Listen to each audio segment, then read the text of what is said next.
Kagulat World. Matinding drama ang inaasahang bubukas sa paparating na Upper Austria Ladies Linz Open na gaganapin mula April 6 hanggang 12 sa Design Center Linz. Sa kauna-unahang pagkakataon sa 35-year history ng torneo, gagamit ng indoor clay surface, isang pagbabago na agad nagbigay ng malaking intriga sa draw.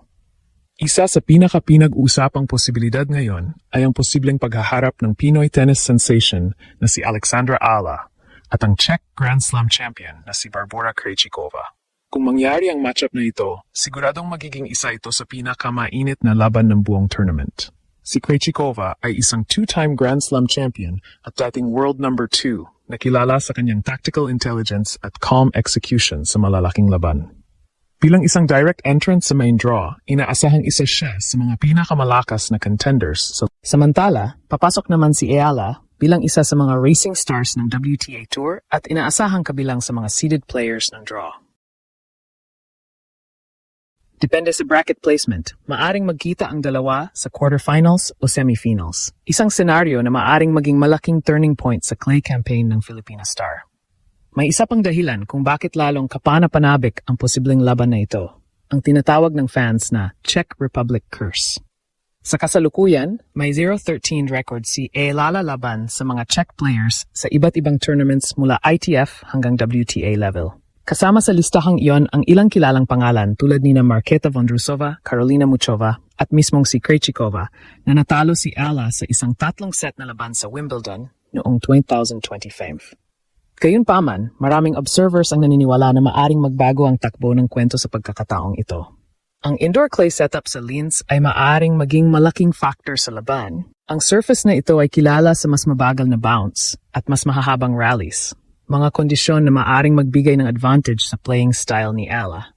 Bilang isang left-handed player na may agresibong baseline game at malalakas na spin angles, may kakayahan siyang pilitin ang kalaban na gumalaw ng mas malawak sa court.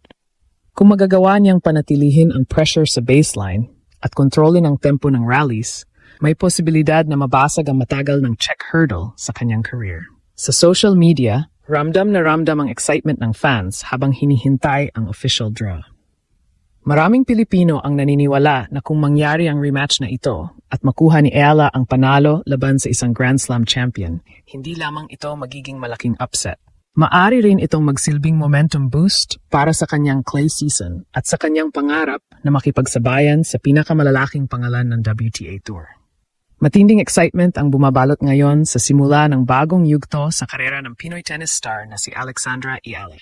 Matapos ang kanyang makasaysayang run sa hard courts ng Miami Open, papasok na siya sa isang panibagong hamon sa 2026 season. Ang kanyang unang tunay na clay campaign. Ang unang yugto ng bagong chapter na ito ay magsisimula sa Upper Austria Ladies Linz Open na gaganapin mula April 6 hanggang 12 sa Design Center Linz, Austria. Para sa maraming fans at tennis observers, ito ang opisyal na simula ng tinatawag nilang clay domination arc ni Ayala at maaring maging makasaysayan ang kanyang debut sa bagong surface kung mangyari ang inaabangang laban-laban sa Czech Grand Slam champion na si Barbora Krejcikova. Si Krejcikova ay isa sa mga pinakarespetadong players sa WTA Tour. Bilang two-time Grand Slam champion at dating world number 2, kilala siya sa kanyang matinding tactical intelligence at composure sa malalaking laban. Papasok siya sa Linz bilang isa sa mga experienced contenders sa main draw. Samantala, si Ala ay inaasahang kabilang sa mga seeded players ng torneo bilang direct entrant. Depende sa magiging draw placement, may posibilidad na magkita ang dalawa sa quarterfinals o semifinals. Isang matchup na maaring maging defining moment sa clay season ng Filipina star. May isa pang dahilan kung bakit lalong kapanapanabik ang posibleng laban na ito. Sa ngayon, may tinatawag na Czech curse sa career ni Ayala. Sa kanyang mga nakaraang tournaments mula ITF hanggang WTA level, may 0-13 record siya laban sa mga Czech players.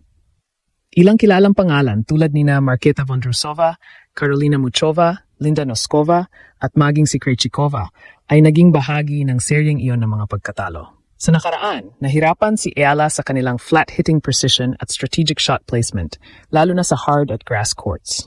Gayunpaman, maaring magbago ang takbo ng kwento sa pagkakataong ito dahil sa bagong playing conditions. Sa unang pagkakataon sa kasaysayan ng Linz Open, gagamit ng indoor clay surface, isang setup na maaring magbigay ng ibang dynamics sa laro. Ang clay courts ay kilala sa mas mabagal na bounce at mas mahabang rallies. Mga kondisyon na maaring pabor sa estilo ni Ala.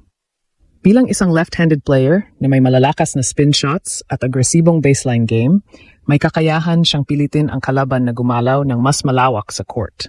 Dagdag pa rito ang kanyang improved fitness at movement na maaring magbigay sa kanya ng mas malaking endurance sa extended rallies. Ang clay campaign na ito ay bahagi ng mas malawak na plano ni Ala para sa European Swing ng 2026 season. Matapos ang Linz Open, nakatakda siyang lumahok sa Stuttgart Qualifying at sa Mutua Madrid Open, tatlong magkakasunod na clay tournaments na magsisilbing mahalagang paghahanda para sa French Open.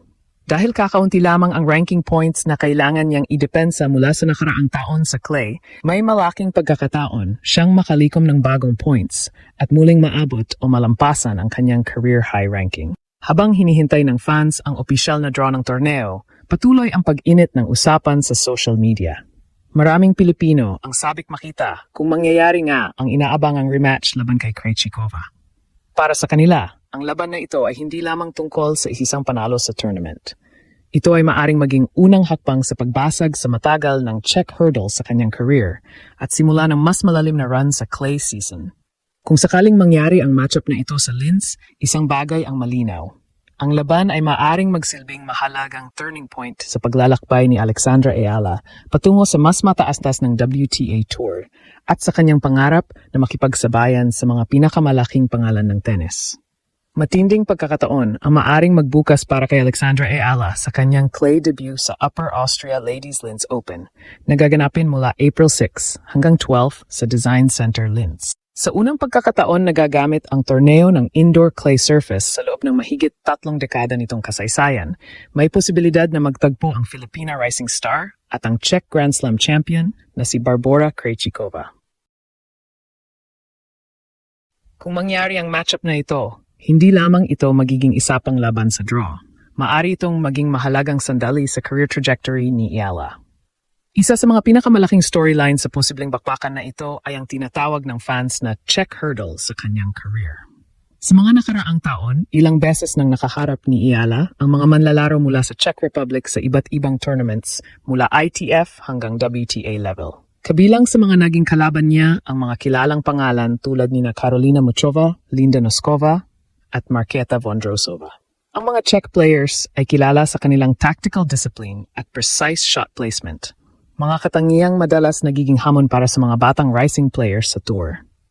Habang papalapit ang tournament week, patuloy na tumataas ang excitement sa social media at sa tennis community. Maraming fans mula sa Pilipinas at iba pang bahagi ng mundo ang sabik makita kung mangyayari ang posibleng rematch. Para sa kanila, ang laban na ito ay hindi lamang tungkol sa resulta sa scoreboard. Ito ay simbolo ng pag-unlad ng isang batang atleta na patuloy na humahakbang papalapit sa pinakamataas na antas ng international tennis.